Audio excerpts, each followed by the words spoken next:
মাখো মাখো একটা ঝরঝরে, সাথে আলু দিয়েছি, আলুটাও কিন্তু গলে নাই।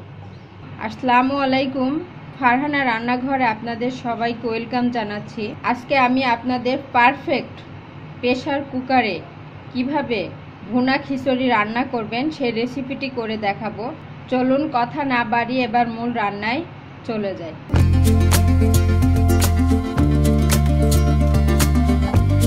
এখানে আমি ভাতের সিদ্ধ চালটা নিয়েছি, এটা গ্রাম থেকে নিয়ে আসা।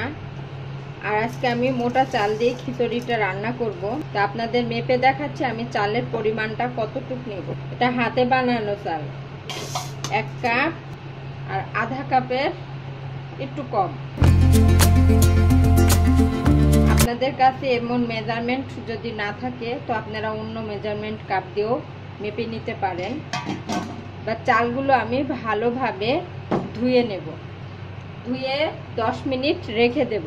খিচুড়িটা আজকে রান্না করব আমি মাসকলাইর ডাল দিয়ে, তাই এখানে আমি মাসকলাইর ডাল নিয়ে নিলাম। 1 কাপের একটু কম, 4 ভাগে 3 ভাগ নিয়েছি। আজকে আমি সম্পূর্ণ মাসকলাইর ডাল দিয়ে খিচুড়ি রান্না করব, অন্য কোনো ডাল অ্যাড করব না। এই ডালটাও কিন্তু হাতে বানানো, গ্রাম থেকে নিয়ে আসা।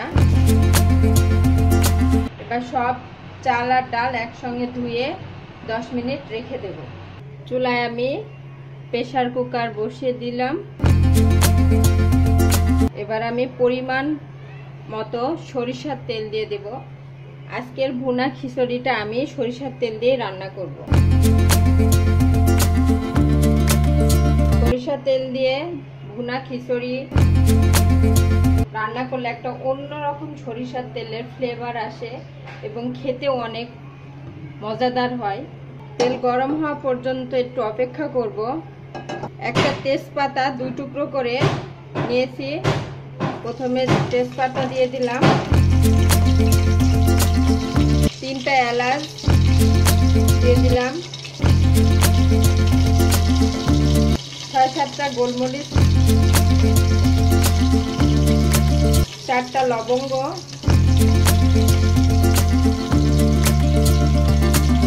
3 টুকরো দারুচিনি। এবার এই মশলাগুলো একটু হালকা ভেজে নেব। এগুলো ভাজা হয়ে গেছে।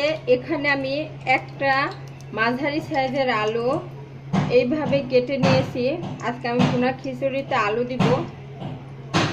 আপনারা এটা দিলে দিবেন, না দিলেও স্কিপ করতে পারেন, আমাদের পছন্দ তাই আমরা দিলাম। আলুগুলো হালকা একটু ভেজে নেব।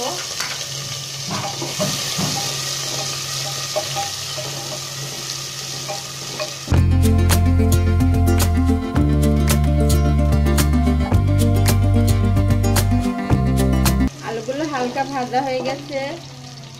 এবার এখানে আমি 4টা বড় সাইজের একটু মোটা করে পেঁয়াজ কেটে নিয়েছি, 4টা কাঁচামরিচ আর 3টা রসুন। রসুনগুলো আমি এরকম কোয়া করে দিলাম। এবার সব উপকরণগুলো আমি তেলের মধ্যে দিয়ে দিলাম। ভুনা খিচুড়িতে পেঁয়াজ, মরিচ, রসুন এগুলো একটু বেশি লাগে, এগুলোতে আরো বেশি তৃপ্তি নিয়ে আসে খিচুড়ির। বা ভালোভাবে এগুলো ভেজে নেব। 1/4 চামচ আস্ত গোটা জিরা দিয়ে দিলাম। পেঁয়াজ আমি বাদামি রং করব না, হালকা শুধু পেঁয়াজের পানিটা শুকিয়ে নেব। চাল আর ডাল ধুয়ে রেখেছিলাম, এগুলো এবার দিয়ে দেব।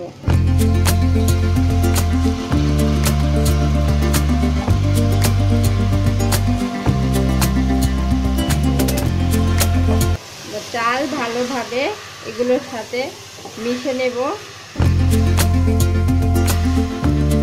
এই সময় চুলার জালটা মিডিয়াম লো হিটে থাকবে।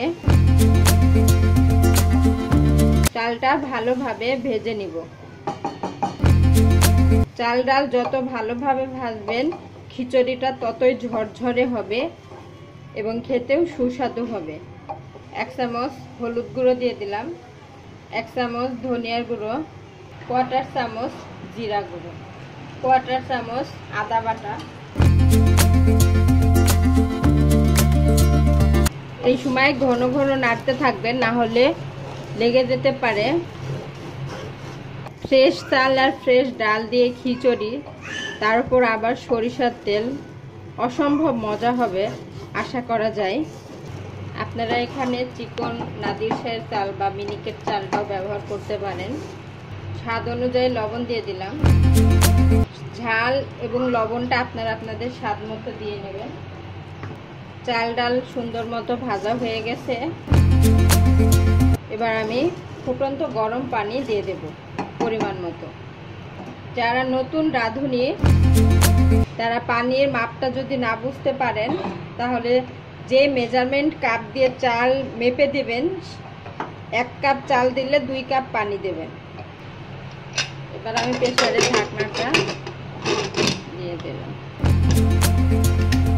4টা শীষ ওঠা পর্যন্ত আমি অপেক্ষা করব।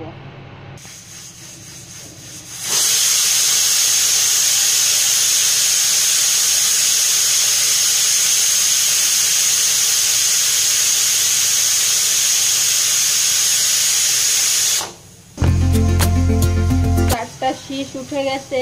এবার আমি চুলাটা অফ করে দিলাম। কিছুক্ষণ ঢাকনা সহ দমে রেখে দেব। 10 মিনিট দমে রেখে দিয়েছিলাম। এবার আমি ঢাকনাটা খুলে আপনাদের দেখাচ্ছি।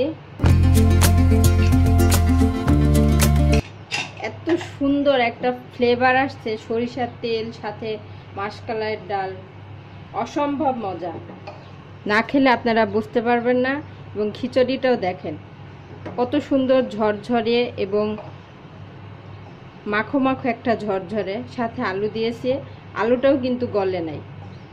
বৃষ্টির দিনে ভুনা খিচুড়ি হলে, ঠান্ডা দিন আর ভুনা খিচুড়ি সেই মজা। আপনারা যারা এখনো ভুনা খিচুড়ি ট্রাই করেন নাই, অবশ্যই ট্রাই করবেন বাসায়। এবার আমি আপনাদের পরিবেশন করে দেখাবো। তৈরি হয়ে গেছে আমার ভুনা খিচুড়ি। আপনাদের যদি আমার ভুনা খিচুড়ির রেসিপিটি ভালো লেগে থাকে, অবশ্যই আমার চ্যানেলটি সাবস্ক্রাইব করবেন, পাশে থাকা বেল আইকনটি ক্লিক করবেন। আর আপনারা বাসায় সবাই ট্রাই করবেন রেসিপিটি। ভুনা খিচুড়ির সাথে আপনাদের যার যেটা পছন্দ, গরুর গোশ, ইলিশ মাছ ভাজা, বা সাথে একটু আমের আচার, আমড়ার আচার দিয়ে আপনারা খেতে পারেন।